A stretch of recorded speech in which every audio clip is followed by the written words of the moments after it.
They say disadvantaged or troubled kids are like all kids. They desperately want to fit into car culture. But kids on the fringe have no way to participate in it without supports.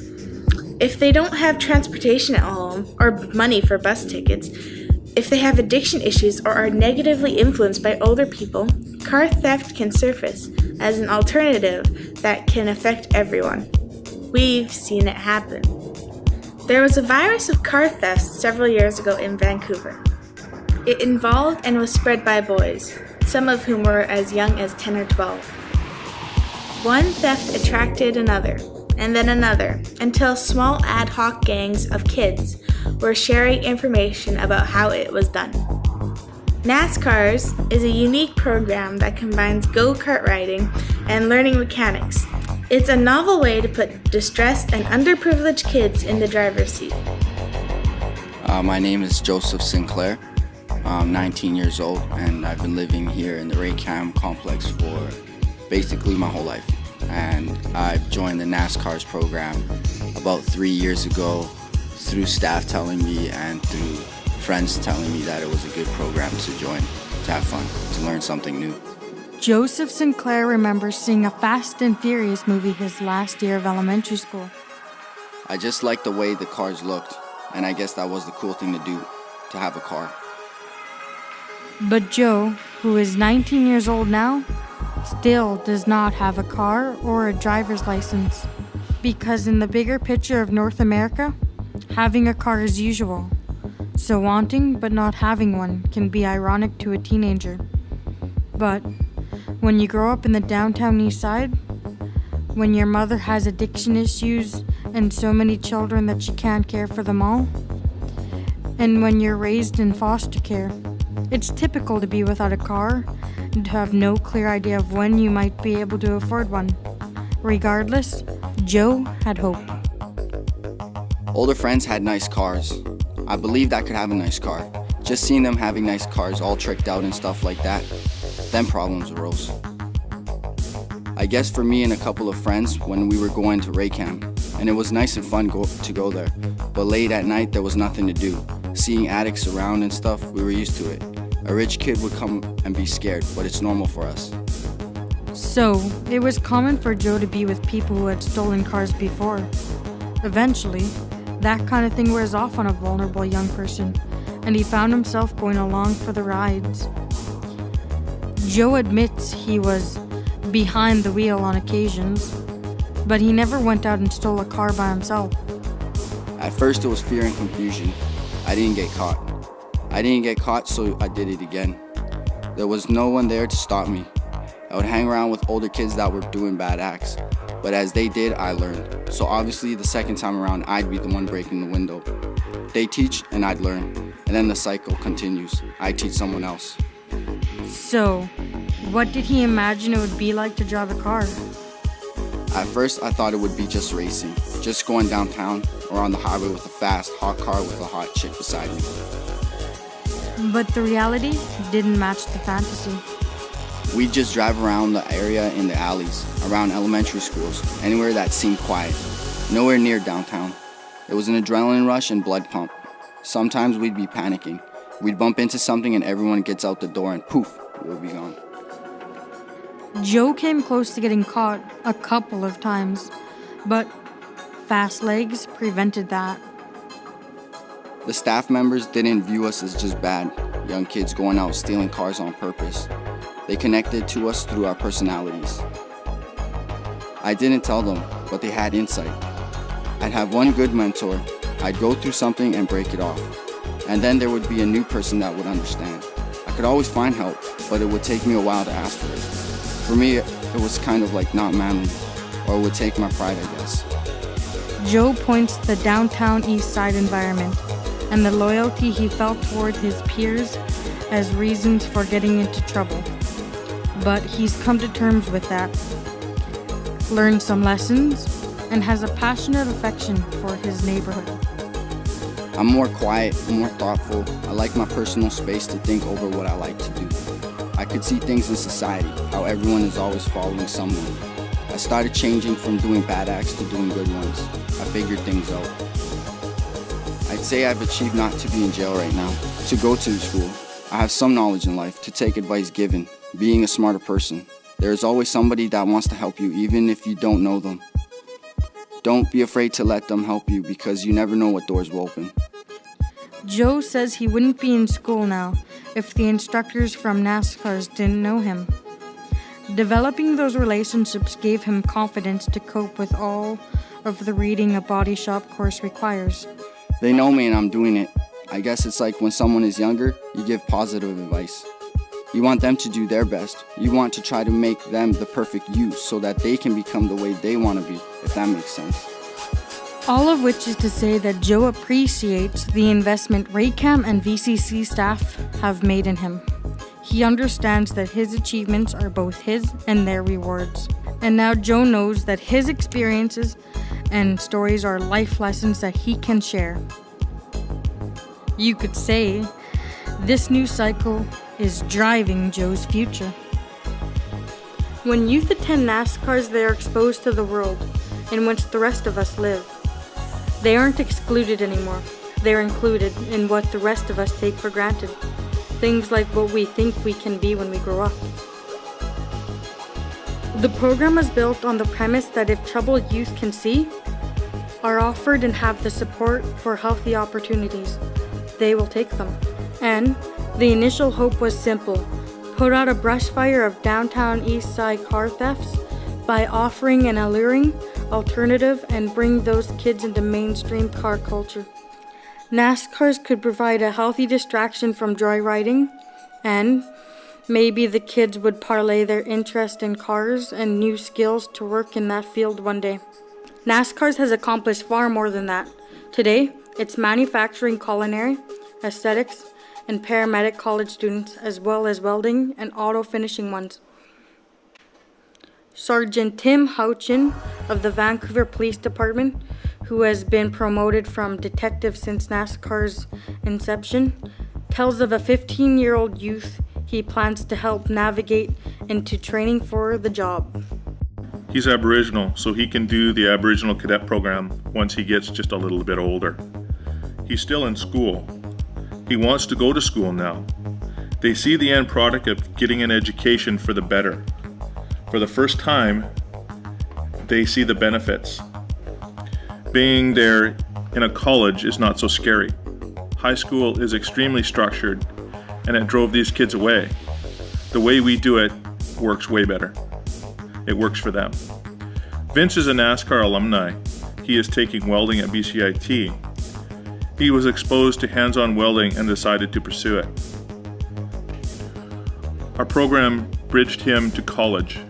We made some cool cars, but we made some better kids. The youth see the program as a place where they can expand their knowledge and know that it's a safe place to try it. It's important that they are supported and they know that.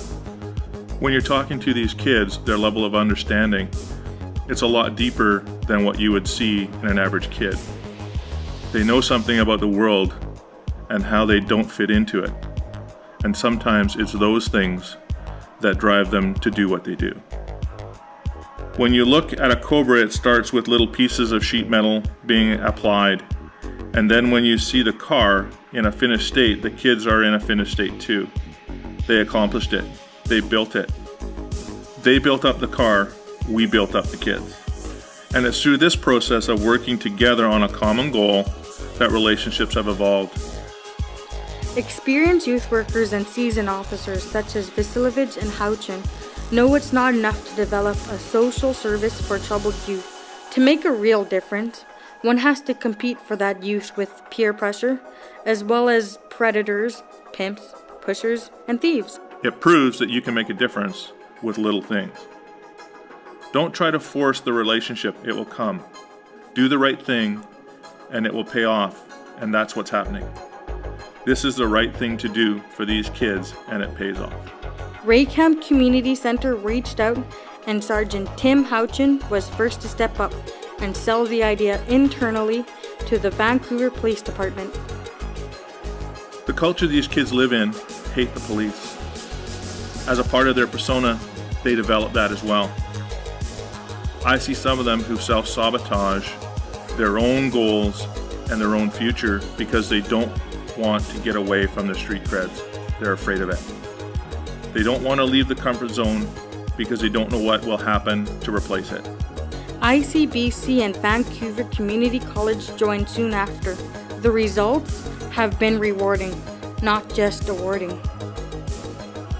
Because there are such a variety of people involved in the program and different fields that support it, these kids are exposed to many different things. They are exposed to a bank manager, members of the Hot Rod Association, the deans at BCC, the executives at ICBC, and inspectors and superintendents from the Vancouver Police Department. It's a real treat watching these kids interact with those people, and they get that they're just like everyone else. During an outing, one of the kids announced to the crew that I had been promoted, and they all came up and shook my hand. You don't think about that or them being proud of you and your successes, but they are. That was amazing to me that they were proud of my accomplishments and me. I was really touched by this, and it chokes me up. It seems counterintuitive, but Houchin says these kids have a maturity beyond their years. Most disadvantaged kids struggle to finish anything that they start because continuity isn't usual for them in their lives. That's why goal setting in the program is incremental. And it's through this process of working together on common goals that relationships have evolved into the kids' participation in various other college programs. Watch the relationship that you can have with these kids is amazing. Their exterior is so crusty, but once you learn how to get through it, it is so simple.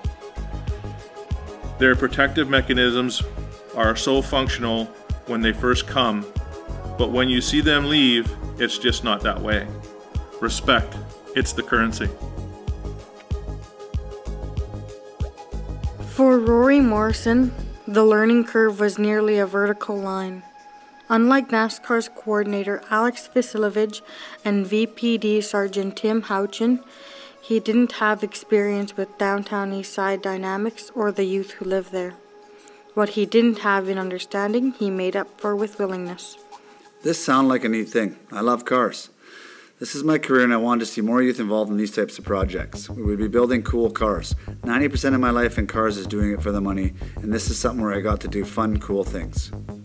It was an opportunity for us to give back and make a difference. A lot of tradespeople mentality is that someone gave to us and we want to give back to keep it going. I really wasn't involved in giving back much up to that point, so this was part of what got me hooked.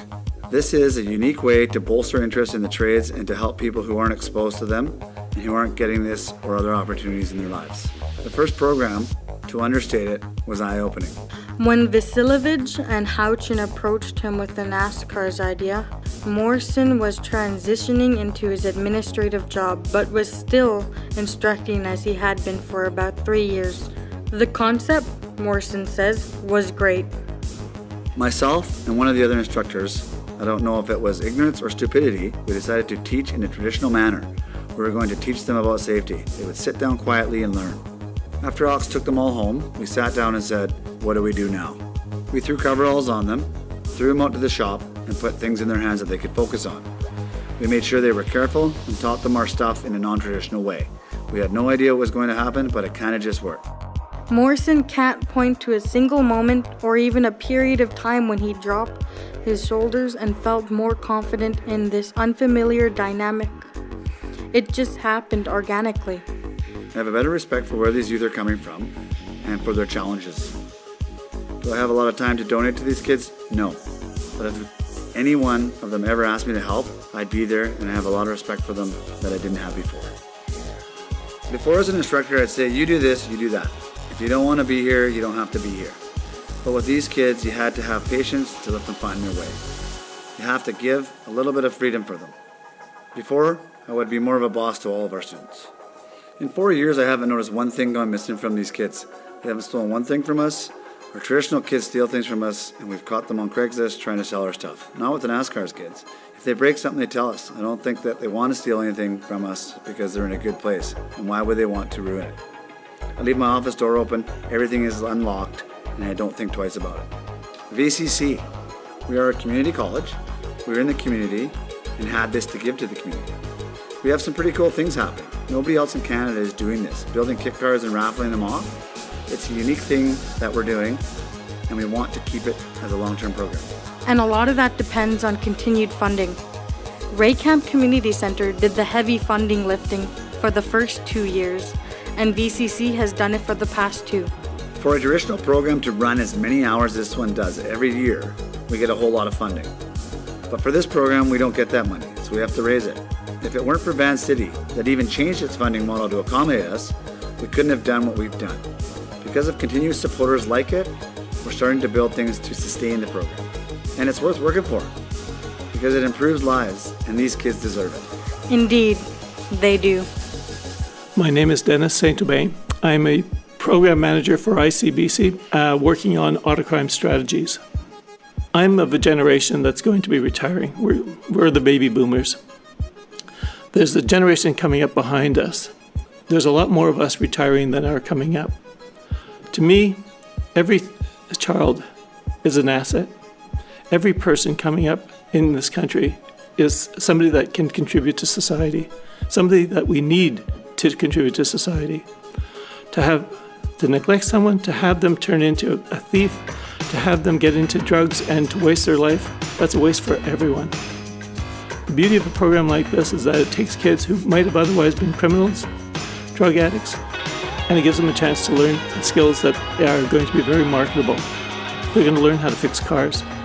They're going to learn how to repair engines. They're going to do things. They're going to earn a lot of money because the society that's coming up is a society that's going to need their services. So all we have to do, as I see it, is provide them with the opportunity to move in that direction, and they'll take it. And if they take it, they are an asset to our society, well beyond the investment that we're making in them right now.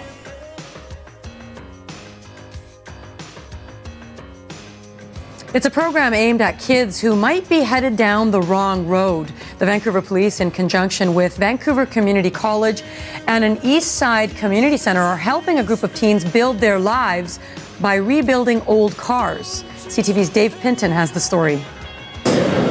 To most, it's a rusted hulk, scrap metal, a 35 Ford that's seen better days. But to the VPD and teachers at VCC, it looks like it might help salvage some young lives. It's going to take a lot of dedication, a lot of passion, a lot of enthusiasm, because we have quite a project ahead of us.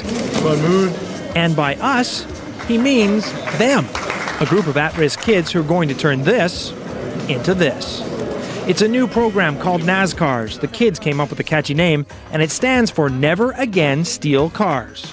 These inner city kids are wonderful kids. They just need the opportunity, and that's what we're here to provide them with. Some of the kids have had this experience. Now, instead of stealing hot cars, they'll be building hot rods. For the next 4 months, they'll restore the Ford and build a replica Cobra. Oh, that balloon is gorgeous. Camelia Brown and her boyfriend, Reg Smith, have never had a brush with the law. They're peer leaders who work with their friends on the cars.